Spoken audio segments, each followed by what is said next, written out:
देखिए चाय पे चर्चा चल रही है। ये ग्रामीण इलाके में निकले हुए हैं चुनावी प्रचार, और चुनावी प्रचार के दौरान चल रहा है चाय, और चाय पे चर्चा चल रहा है वजीरगंज के डेवलपमेंट का, जिस डेवलपमेंट पे वोट पड़ेंगे।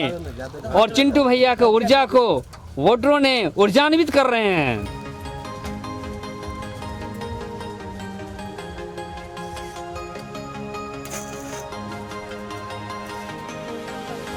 देखिए चुनावी माहौल है, और इस चुनावी माहौल में पेड़ की छाए के नीचे चल रहा है चुनावी चर्चा।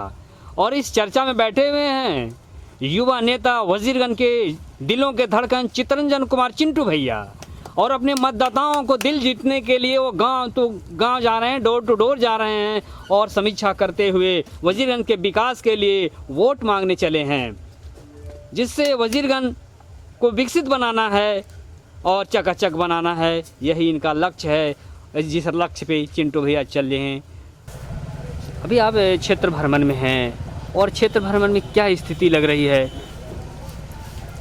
बेहतर स्थिति लग रही है भाई, और चुनाव जीत रहे हैं बिल्कुल। और यहाँ तो वजीरगंज में एक तरफा होने जा रहा है चुनाव। कोई भी खिलाड़ी जो है, पहलवान, कोई भी पहलवान जो है, हम तो कब से धूरी लगा के देह में चुनौती दे रहे हैं अखाड़े के अंदर। पहले भी बोला है दोनों को नहीं आए, फिर अबरी आए हैं, पीछे से आए हैं, सामने से नहीं आए हैं, नॉमिनेशन करके आए हैं। तो जनता सब देख रही है कि ये सब पहलवान चिंटू भैया तो टिकने वाले नहीं है। ये सब जो है ना, ये सब की कहानी ख़त्म है। यहाँ पर चुनावी अखाड़े हैं, तो चुनावी अखाड़े में दो तरह की बातें चल रही है, युवा बनाम अधेड़। तो इस पे आप क्या कहेंगे? आप युवा हैं, आप चुनावी मैदान में हैं जी। अभी तक जो दोनों अधेड़ थे मिल के रहे थे खेल, अब लेकिन इसमें आ गया है कि युवा, इसलिए हमने कर दिया इसमें बखेड़। अब बखेड़ हो गया, वजीरगंज की जनता इसको देख रही है। बखेड़ को बहुत आगे तक ले जाना है, और विधानसभा तक ही बखेड़ चलेगा। जब तक वजीरगंज का विकास नहीं होगा तब तक बखेड़ चलते रहेगा। सुर्खियों में चर्चा ये भी है, आपकी जो चुनौती रही, उस चुनौती के डर से यहाँ के जो निवर्तमान विधायक थे वो पीछे मुड़ गए हैं अपना सीट छोड़कर। वो तो मैं कह ही रहा हूँ कि जब मैं कब से धूल शरीर में लगा के मिट्टी में लोट पोट रहा हूँ कि कोई आओ, लेकिन अभी तक ये बोरो खोज रहे थे, सपोर्टर खोज रहे थे, पार्टी का सपोर्ट खोज रहे थे। उसके लिए दिल्ली गए, पटना गए। चिंटू भैया तो कहीं नहीं गया। चिंटू भैया तो आज भी गाँव में घूम रहा था, गलियों में। जब डिजिटल रैली और वर्चुअल रैली की बात कर रहे थे, उस समय भी चिंटू भैया गली गली घूम रहे थे। तो यहाँ कोई है ही नहीं, तो आप चुनौती की बात क्या करती हैं? यहाँ तो चुनौती है सिर्फ, उसमें दोनों को बंद कर देंगे। एक तरफ चुनना, एक तरफ खैनी। हम असल लगी बिहार की जनता। जहाँ तक डेवलपमेंट की सवाल है, तो लोगों ने कहे कि आपके एक नाम उन्होंने दे रखा है, संघर्ष पुरुष। ये संघर्ष पुरुष का संघर्ष कितना वजीरगंज में खरे उतर रहा है। और आज मैं बता दूं कि आज़ादी के 75 वर्ष पूरे हो गए। वजीरगंज बाज़ार में शौचालय नहीं था, लेकिन आज सभी वजीरगंज विधानसभा के माताओं से, बहनों से, भाइयों से, सभी जात और सभी धर्म के लोगों से मैं यह इतना ही जानता हूं कि अगर उनकी इज्जत बची है, प्रतिष्ठा बची है, और इस बात को वो समझते हैं, अपने मान सम्मान से जोड़ते हैं, तो चिंटू भैया को वोट करें। और ये लोग तो चूना और खैनी तो कब से वजीरगंज को चाट ही रहे थे, चूना लगा ही रहे थे, आप जानते ही हैं। तो चूना खैनी को हम लोग को चाट जाएंगे, खा जाएंगे हम दोनों को मिला के मसल। वजीरगंज की महान जनता का संघर्ष में तो सिर्फ एक माध्यम है। हमने संघर्ष के लिए उनको तैयार किया। तो माध्यम यदि मजबूत हो तो उसकी सफलता निकल के आती है, वो बिल्कुल अद्वितीय होती है। इसे आप स्वीकार करते हैं? देखिए, अब राम सेतु जो श्रीलंका तक गया कन्याकुमारी से, तो राम का सिर्फ नाम था, बाकी सभी बानर, भालू, जामवंत क्या क्या थे, सब ने मिलकर ही बनाया गया। यहाँ तक एक गिलहरी का भी रोल था। उसी प्रकार से यह सेतु बनी है, जैसे 113 फीट लंबा पुल 13 दिन में बना। तो मैंने क्या उसमें कुछ नहीं किया, हमने तो बस मार्गदर्शन किया। तो जिस तरह से वहाँ एक सेतु बना है, यहाँ भी एक सेतु है, पटना सेतु, वजीरगंज से पटना सेतु सीधा हाउस भेजेगा, और उसके द्वारा वहाँ जो विकास के कार्य रुके हुए हैं पटना से, वो चल करके वजीरगंज जाएंगे। इसलिए लोग पहले कहते थे पटना चलो, मैं कहता हूँ वजीरगंज चलो, वजीरगंज में होगा विकास। यह क्षेत्रीय की भी बात आ रही है, तो क्षेत्रीयों में सबसे अधिक आपकी जो है भागीदारी है, तो इस मुद्दे पे आप क्या कहेंगे? तो मैं यहाँ का रहने वाला हूँ, यहाँ का बेटा हूँ, तो मेरे लिए तो घर है। दूसरे लोगों के लिए, बाहर के लोगों के लिए छत्र होगा, मेरा तो घर है। मैं अपने घर में हूँ, बाहर के लोग आकर के लूट खा जाएँ और घर के गाबे गई थी, अभी वजीरगंज में तो नहीं चलने वाला। तो क्षेत्रीयता का फायदा आपको मिल रहा कौन है? सी क्षेत्र था? पूरा वजीरगंज विधानसभा मेरा क्षेत्र है। मगध की बात कर रहा हूँ मैं पूरे। चिंटू भैया किसी एक विधानसभा का लीडर नहीं रहेगा, मैं आज आपको पहले भी बता दूँ। 4 विधानसभाओं के अंदर ये मैसेज है कि चिंटू भैया जीत रहे हैं चुनाव। कि चलो नहीं, इसको भी नाप लेते हैं। और दिक्कत क्या है? तो ये तो संघर्ष की ही देन है कि आप वहाँ भी जाकर संघर्ष कर रहे हैं। संघर्ष कर रहे हैं, उसको बता रहे हैं कि तुम लोग देखना वजीरगंज विधानसभा में 5 साल में कैसे काम होता है। सीखेंगे लोग वजीरगंज से कि वजीरगंज का विधायक कैसे काम करता है, कैसे लोगों के बीच रहता है। ये सीख नया इतिहास लिखा जा रहा है जनाब। युवा संघर्षशील हैं, तो युवा संघर्षशील हैं, उनकी ये चुनावी कार्यशैली जो दिन का है या दिनचर्या है वो किस तरह का है?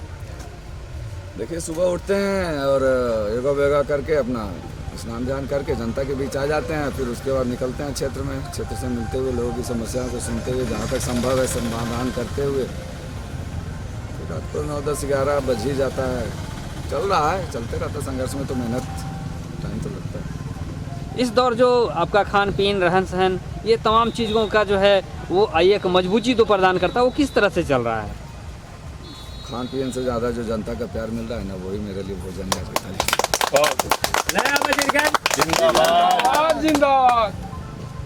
तो चिंटू भैया में ये साहस है कि इन्होंने कहते हैं कि जनता का जो आशीर्वाद मिल रहा है, जो प्यार मिल रहा है, वही हमारे लिए सब कुछ है, वही जीत की कड़ी और वही हमारी भूख की कड़ी भी है।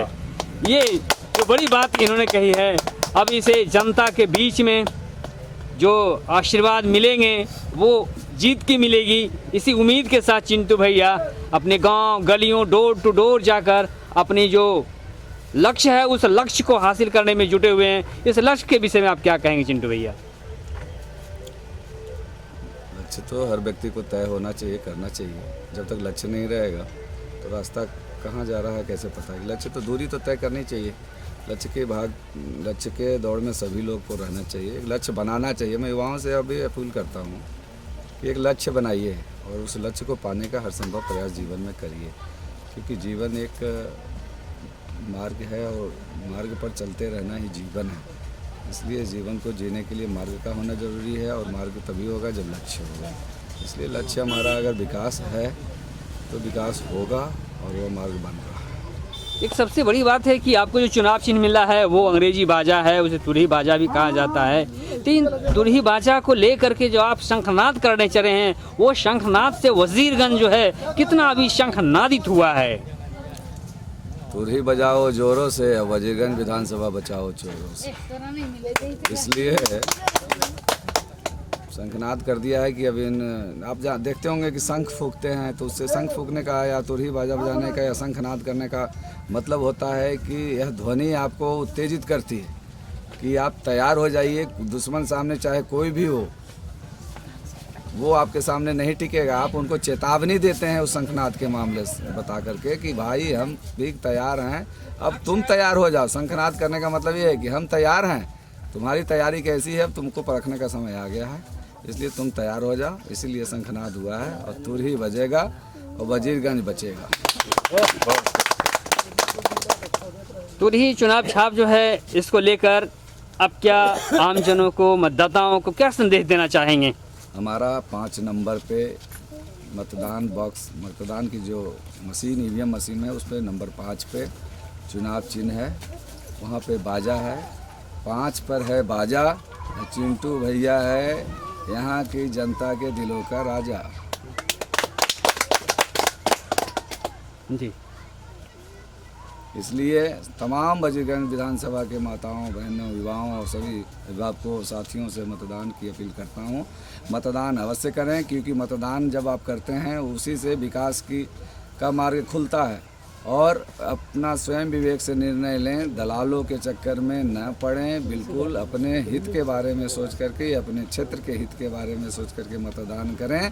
और आपका मतदान ही आपके गांव के विकास, आपके शहर और आपके राज्य और आपके देश के विकास का मार्ग खुलता है।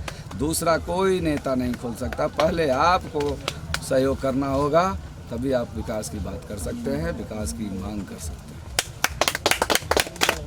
तो वजीरगंज में जो आप लक्ष्य लेकर चले वो विकास की चोट कहाँ लगेगी? उनके सीने पर लगेगी जो विकास नहीं कर रहे थे। सरकार का पिंडदान कर दिया, आप जानवे करते हैं। बाजा बजाओ कस के, बाजा बजाओ कस के, 28 को यहाँ मतदान होनी है, 28 को मतदान होनी है, उसको आप किस नज़रिए से देख रहे हैं? जनता से अपील कर रहे हैं कि बढ़ चढ़ के मतदान में भाग लें, क्योंकि यह एक मौसम है, खुशी का उत्सव है। इसको महापर्व कहा गया है। अभी तक हम लोग कोरोना काल में व्यस्त थे, डरा करके रखी सरकारें ने, कोई सुविधा नहीं दी। लाखों आदमी हजार किलोमीटर चल के आए। पर माहौल है या मौसम है जो हम डर से निकल रहे हैं, और डर के आगे जीत है। और उस दिन कोरोना, असली कोरोना को तो हमने देखा नहीं, असल में कोरोना तो ये गद्दी पर जो बैठे हुए हैं वही लोग हैं। इसलिए 28 तारीख को उस कोरोना का वैक्सीन डाल दिया जाएगा, और बीमारी ठीक होने में 2-4 दिन लगता है, तो 10 तारीख को पूर्णतः स्वस्थ हो जाएंगे हम लोग 10 बजे तक, हमारे 10 बजे। Subscribe now and press the bell icon.